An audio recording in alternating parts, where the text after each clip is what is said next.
మీకు తెలుసా? Sensational movie Kantara chapter 1 బాక్సాఫీస్లో సునామీ సృష్టించింది. 2022లో వచ్చిన కాంతారా ఎంత పెద్ద హిట్టో మనందరికీ తెలుసు. అయితే దానికి ప్రీక్వల్గా రిషబ్ శెట్టి హీరోగా, డైరెక్టర్గా వచ్చిన ఈ సినిమా ఊహించని రికార్డుకు కొట్టింది. హోంబలే ఫిల్మ్స్ దాదాపు 120 కోట్ల బడ్జెట్తో నిర్మించిన ఈ చిత్రం తొలిరోజే ఏకంగా 70 కోట్ల గ్రాస్ వసూలు చేసింది. షాకింగ్ న్యూస్ ఏంటంటే, పాత కాంతారా మొదటి రోజు కేవలం 6 కోట్లు వసూలు చేస్తే ఈ చాప్టర్ 1 ఏకంగా 10 రెట్లు ఎక్కువ కొట్టింది. ఇండియాలోనే ఈ సినిమా 60 కోట్లు సాధించింది. అందులో హిందీలో 19.5 కోట్లు, తెలుగులో 12.5 కోట్లు వచ్చాయి. ఒక్క అమెరికాలోనే 4.20 కోట్లు కలెక్ట్ చేసింది. అంటే దైవం ఎంట్రీ ఎంత పవర్ఫుల్గా ఉందో అర్థమవుతోంది.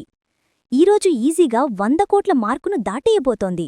మరి కేజీఎఫ్ 2 తర్వాత 1000 కోట్ల క్లబ్లో చేరే మొట్టమొదటి కన్నడ సినిమా కాంతారా చాప్టర్ 1 అవుతుందా? మీరేమనుకుంటున్నారు? మీ అభిప్రాయాన్ని కామెంట్ చేయండి.